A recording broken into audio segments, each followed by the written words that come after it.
Voilà, on est sur l'euro, on est exactement dans le cas que je décrivais tout à l'heure. On est en train de s'enfoncer dans. On est déjà dans le creux de volume, dans le cas que je décrivais tout à l'heure, n'importe quoi. Dans la vidéo que j'ai fait dimanche soir. Euh, Attendez, je vais. Et ça a été assez violent, hein. Si vous regardez bien, je vais remonter ça. Bon, c'est à l'occasion d'une news, hein, on regardera ça après, mais vous voyez, ça a été assez violent. On est rentré dans le creux et il y avait vraiment un très très bon flot acheteur directionnel sans souci quand on est rentré dans ce creux de volume. Et là, j'ai l'impression que ça commence à se réveiller à nouveau. Alors, je me méfie quand même un petit peu. Je vais mettre une ligne là et une autre là. Mais j'ai l'impression que c'est en train de se réveiller à nouveau. Euh, je vais essayer de prendre un trade si jamais on continue. Je vais vous montrer Sierra. Vous voyez, j'ai laissé les petits dessins que j'avais écrits, hein, pendant la vidéo. On est en plein dans l'ellipse du haut, hein. On a vraiment, il s'est passé exactement cette libération d'énergie dont je parlais. Bon, j'étais pas là, j'étais pas dans l'écran, c'est dommage.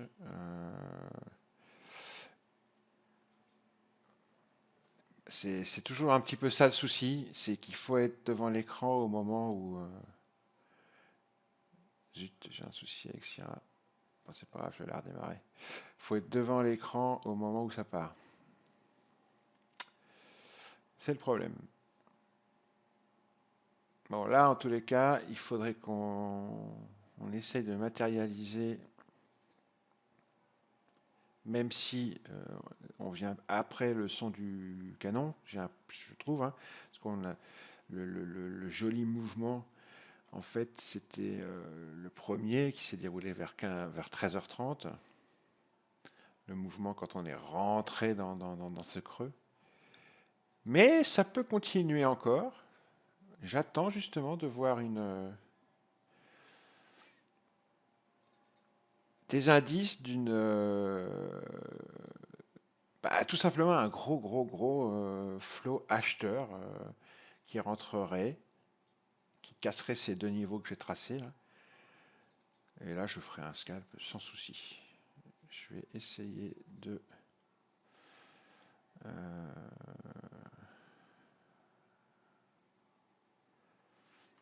pour l'instant, on marque une pause, hein, juste en dessous les hauts de la journée. Donc je vais mettre sur pause en espérant que un second squeeze nordiste vienne. À terre. Et sur le DAX, c'est pareil, hein, j'avais parlé du DAX dans la vidéo, c'est pareil. Sur le DAX, on est descendu dans le creux, hein. Hier et aujourd'hui et ce matin, je vais vous montrer dans Sierra après, hier on a gapé up au niveau du pic du haut que j'avais décrit dans ma vidéo de dimanche. On a accumulé de l'énergie autour. Ce matin, on a commencé à accumuler de l'énergie autour. Et là, je crois que c'est en fin de matinée, cet après-midi, là, on est descendu, mais très vite euh, à l'intérieur du creux. Ouais. Après cette accumulation d'énergie, ça a été assez rapide. Attendez, l'euro commence à partir. Vous voyez, ça y est, on voit un flot acheteur qui commence à s'exciter là. Bon, on est sous les hauts de la journée, donc je rentre pas maintenant. Je me méfie énormément.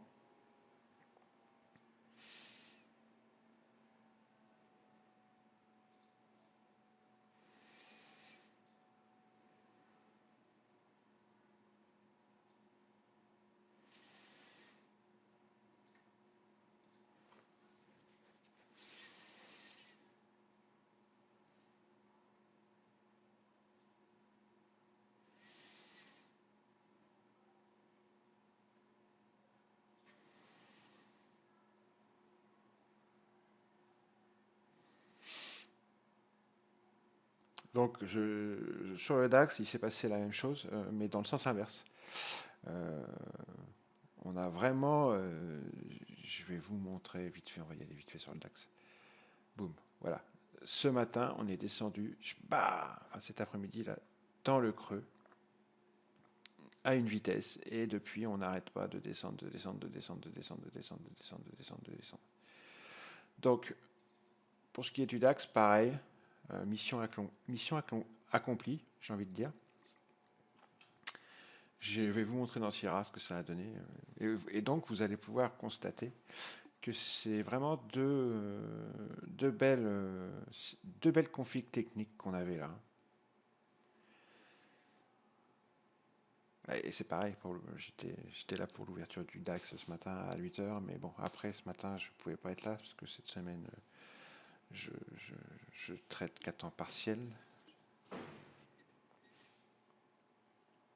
Je pense que l'euro va pas tarder à partir.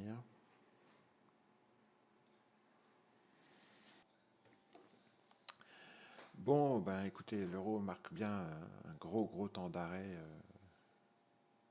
sous ces hauts de la journée, hein. Bon, le problème c'est que moi, là, je vais partir. Je suis obligé de partir, donc ben, c'est pas grave, tant pis. Je continuerai la vidéo ce soir juste pour montrer les deux configs techniques sur le DAX et sur l'euro qui étaient magnifiques, et pour parler aussi un petit peu du pétrole, qui lui fait tout à fait autre chose. Et on va en reparler un petit peu. Voilà. Bon, sur ce, j'arrête la vidéo là. Je ne pourrais pas donc prendre de trade comme je l'aurais voulu. J'aurais bien voulu une continuation sous les hauts, là, qui refasse de nouveau plus haut. Bon, bah, maintenant, tant pis.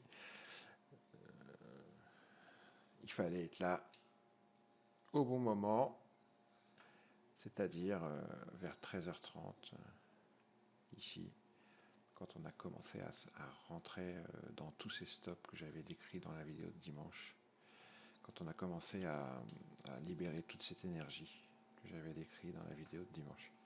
Et pareil pour le DAX, il fallait être là au bon moment, c'est pas grave. C'est ça aussi le problème du trading, c'est qu'on ne peut pas toujours être devant l'écran, mais c'est pas non plus un souci. Faut pas avoir d'amertume, faut pas rester amer, faut pas être frustré, hein. Des trades, il y en aura d'autres, c'est pas grave. Allez, je finirai ça ce soir. Ciao, à tout à l'heure. C'est en train de pousser là, c'est en train de pousser, c'est en train de pousser. Je pense qu'ils vont casser, regardez comme ça pousse. Je lui laisse une dernière chance. Si ça casse pas maintenant, je m'en vais.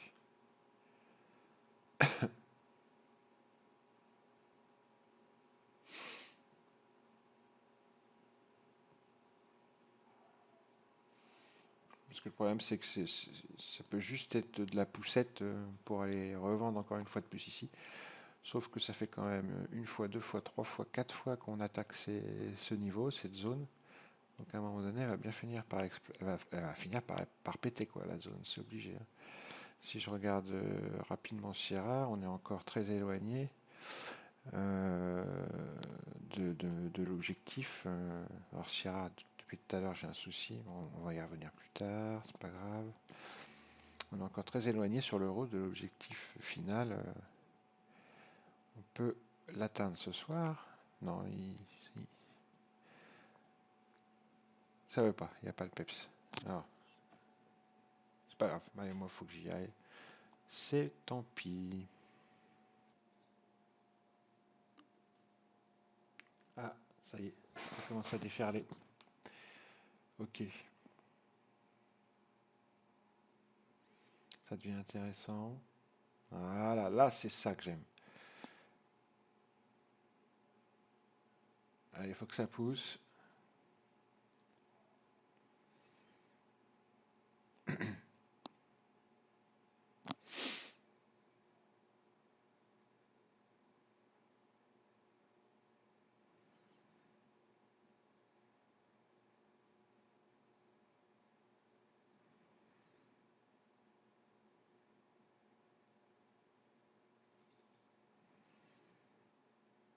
c'est parfait.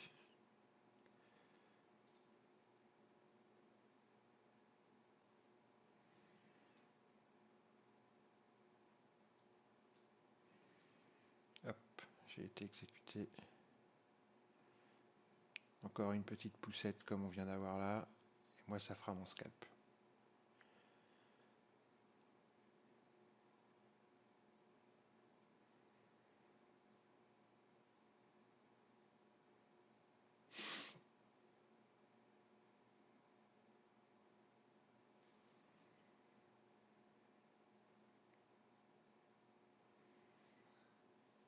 Vous voyez, les acheteurs sont bien là.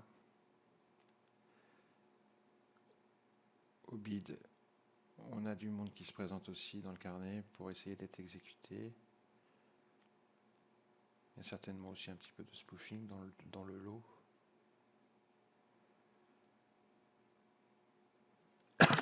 Regardez, les acheteurs sont bien là. C'est acheteur, il n'y a pas à tergiverser. Quand c'est acheteur, on achète.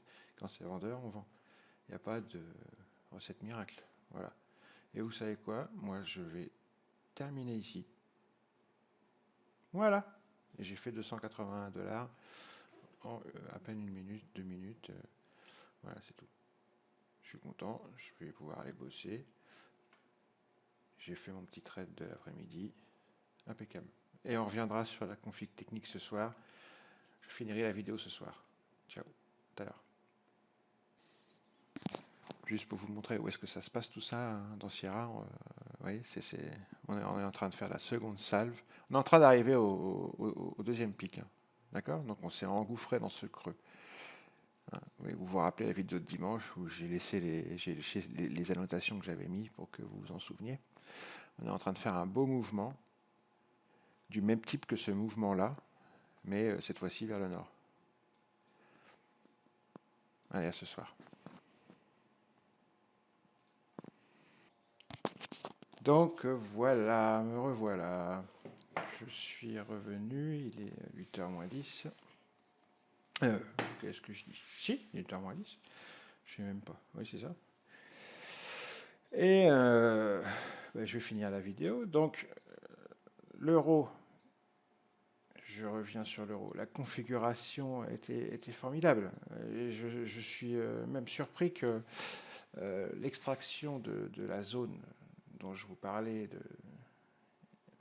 ici, hein, se soit produit aussi tôt dans la semaine. Bon, après tout, ils font ça quand ils veulent. Hein. 13h30, démarrage de la news, démarrage de l'action des prix, ouais, c'est ça, 13h30. Donc c'est tout à fait ça, c'est la news. Hein. Petite mèche, et après on part. Ici, on vient revisiter le départ au moment de la news sur cette grande mèche, et on repart ensuite. Non, vraiment, c'est très propre. Donc, qu'est-ce que j'ai expliqué dimanche soir? J'ai expliqué dimanche soir qu'après avoir fait, donc en fin de compte, qu'est-ce que j'ai fait dimanche soir? J'ai fait mon analyse des marchés, en tout cas l'euro, le DAX et le pétrole, devant vous. J'ai fait mon contexte marché devant vous, pour vous montrer, en tous les cas, le contexte volume profile, pour vous montrer un petit peu comment on travaillait. Donc j'avais repéré sur l'euro, souvenez-vous, j'ai laissé les dessins là, une zone de congestion, une zone d'acceptation ici, et j'anticipais une sortie soit par le haut, soit par le bas, assez forte, puisque évidemment, il y a des stops en haut et des stops en bas, je ne vais pas la refaire, hein, et que quand on sort d'une zone d'acceptation comme ça, eh bien, c'est une explosion d'énergie en général, donc on surveille son carnet, d'accord? Et si effectivement, lorsqu'on est devant son carnet, ou devant son footprint, ou devant son graphique Bookmap, Jigsaw, peu importe, tout ce qui marche à l'order flow, et qu'on voit effectivement un déferlement de flow qui va dans notre sens, là c'est en l'occurrence acheteur, une conviction, une direction, une volatilité, une vélocité, tout, les volumes, vous n'avez qu'à regarder les volumes en dessous, là, une explosion des volumes, et ben on rentre, on fait un ou deux scalps. Moi, j'étais pas devant à 13h30, parce que 13h30, je vous l'avoue, cette heure-là, ce changement d'heure à chaque fois, moi, ça me gave. 13h30, moi, c'est siesta. Hein. Mais par contre, tout à l'heure, vers 4h, au début de la vidéo, là, j'ai réussi à prendre un petit scalp, puisqu'on était encore dans la zone. J'ai attendu une nouvelle accélération, j'ai attendu une nouvelle déferlante de flow acheteur pour entrer et faire un écart. C'était une magnifique configuration. Et elle n'est pas finie, hein. Là, on va arriver au niveau du pic du haut, ça va travailler. Alors, deux solutions, soit on redescend à nouveau, soit cette fois-ci, on passe au-dessus et on accélère au-dessus. Dans ce grand creux, là, il y a effectivement une grosse zone où il y a eu très peu de volume de fait. On pourrait très bien accélérer là-dedans. Mais en tous les cas, pour l'instant, il va falloir atteindre ce pic. On n'a pas tout à fait... si, on est dessus, là. Il va falloir le passer. Parce qu'il peut très bien renvoyer les prix dans les clous, c'est-à-dire redescendre. Il peut très bien faire que les prix vont s'arrêter plusieurs jours sur cette zone et ne pas bouger et continuer à travailler dans ce coin. Donc ce pic, il est quand même assez important. Donc avant d'envisager la suite, il va falloir que l'on s'affranchisse de ce pic. Sur le DAX, c'est pareil. Je vous avais montré, il avait la même configuration sur le DAX. Configuration comme... Alors, j'ai un des traders avec qui je travaille, là, qui ont fait la formation à Paris avec moi, il m'a dit appelle ça une pince de crabe. Ouais, pourquoi pas, c'est une pince de crabe. Anthony, merci, pince de crabe. On va mettre un copyright pour Anthony. Voilà, eh ben, c'est encore plus propre, j'ai envie de dire, sur le DAX. Alors j'avais fait ma petite analyse dimanche soir, souvenez-vous. Hein. Je vous avais montré que à chaque fois qu'on était autour de ce pic, on avait des bulles, des ranges, quoi, des zones où ça travaille, il y a pas mal de business, et à chaque fois, on accélère assez rapidement quand on décale. C'est assez rapide. Regardez ça, d'accord? Regardez ça. Quand on passe, regardez ça, cette phase-là. Regardez ça. Ça, c'est assez rapide aussi. Regardez ça, c'est assez rapide aussi, mais quoique ça l'est moins déjà. Regardez ça. Regardez celle-là. Bon, bref, donc, vous l'avez compris, quand on se dégage d'un pic, il y a de fortes chances que ça accélère assez fort. Et aujourd'hui, c'est l'exemple sur le DAX. C'est le cas d'école. Regardez comme c'est magnifique, cette descente. Donc voilà, après avoir fait son contexte marché, après avoir anticipé un petit peu les scénarios qui pouvaient arriver dimanche, quand ça arrive, il faut essayer de toper. Nous, notre boulot, après, c'est d'attendre que les choses se décident à bouger et de rentrer sur signal. Alors après, chacun a ses signaux. Moi, je prends mes signaux dans le flow, dans l'order flow.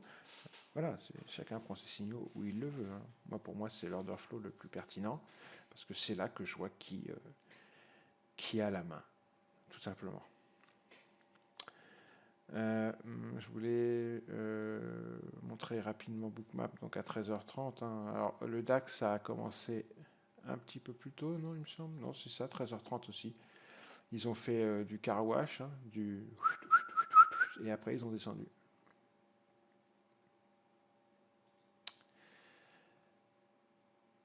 Ça, c'est une technique que je connais très bien. J'en parle durant ma formation. Les étudiants, les traders vont reconnaître la pattern. Bon, c'est du 30 minutes là. Hein. Si je me mets je vais me mettre en 15 minutes et les gens vont reconnaître la pattern tout de suite. Je vais me mettre en 5 minutes. Après, on va regarder dans Bookmap.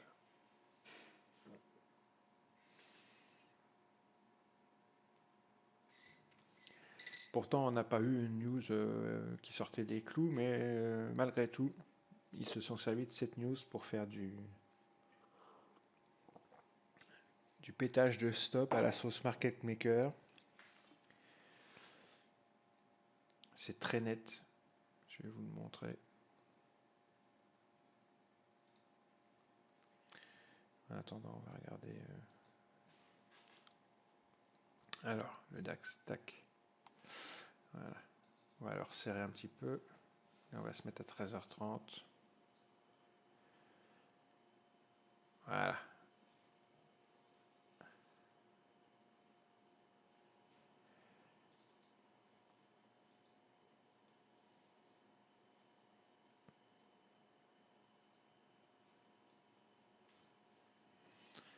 Voilà. C'est juste pour vous montrer le départ des choses.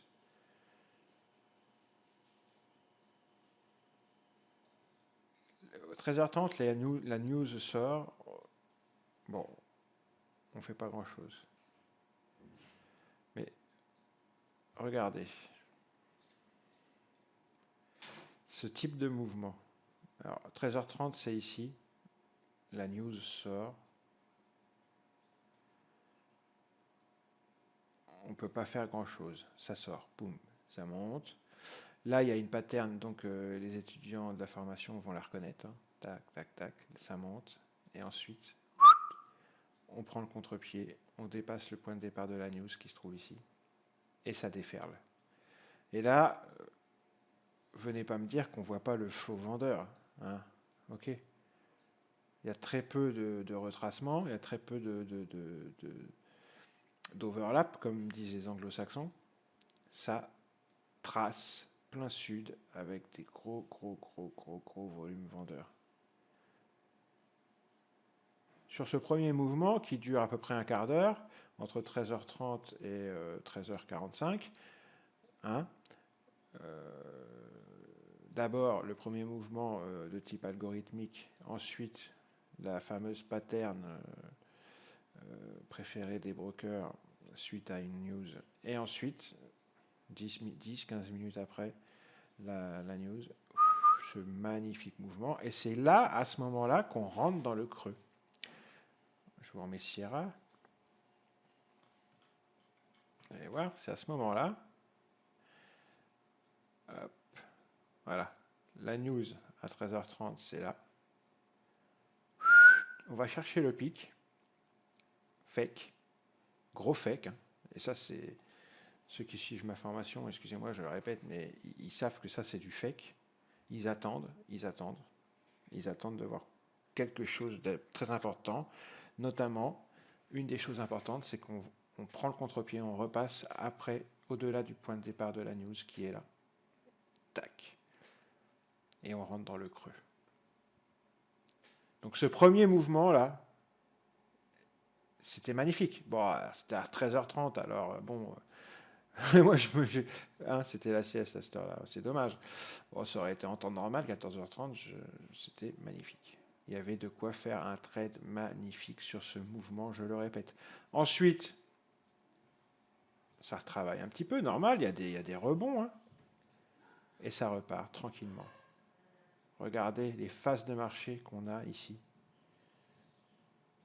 Extrêmement directionnel, c'est ce qu'on cherche. Hein. C'est superbe ça. Regardez. On est, à ce moment-là, on est rentré dans le creux. Il y a des rebonds. Et après, suite au rebond, il faut être patient. Hein. Il y a des grandes phases de marché ultra directionnelles. Rebond, phase de marché ultra directionnelle. Il faut être patient. Il ne faut pas rentrer n'importe où. Regardez comme ça trace plein sud toute la journée. Si c'est pas magnifique comme journée, ça. Et ça, tout part d'un simple constat quand on fait son volume profile le week-end, son contexte de marché. Et ensuite, bon, bah, pour l'exécution des trades, ça c'est autre chose. Hein. Il faut quand même savoir ce qu'on fait, il ne faut pas rentrer n'importe où. Bon, le pétrole, lui, pour l'instant, il nous fait la troisième option. Hein. Il est venu se reprendre appui autour du pic. Là. Souvenez-vous, le pétrole, il est dans ce creux, il était entré dans ce creux là. Et à terme, je l'attends par là. Mais il y avait plusieurs scénarios possibles, notamment celui qui est en train de se dérouler, c'est-à-dire de redescendre sur le pic là et de végéter dans cette région-là quelque temps. Bon, on verra. On verra pour le pétrole. C'est un petit peu délicat. Le fait qu'il soit redescendu au niveau du pic ici, ça me dérange. Honnêtement, ça me dérange un peu. J'aurais préféré qu'il continue sur sa lancée haussière. Maintenant, je le surveille. Je le surveille. Je ne vais rien anticiper, mais je le surveille. Par contre, s'il se met à descendre au-delà de ce point, ici, et à commencer à dessiner un profil, un nouveau profil, une queue, là, on prendra le profil de l'année dernière comme référence. Et vous voyez, quand on regarde le profil de l'année dernière comme référence, on voit qu'ici, il y a un magnifique creux. Et que si le pétrole commençait à descendre au sud, il y aurait aussi matière à jouer ce type de contexte, hein, comme sur l'euro et le DAX aujourd'hui. Une sorte d'aspiration dans ces grands creux de volume. Il faut observer, il faut attendre. Pour l'instant, on est vraiment au niveau d'un pic, on ne fait rien. Enfin, moi, si, il y a des setups, hein. On peut faire des choses au niveau de pic. Mais là, en ce qui concerne le type de setup dont je parle, là, il n'y a rien à faire pour l'instant sur le pétrole. Allez, ciao les amis.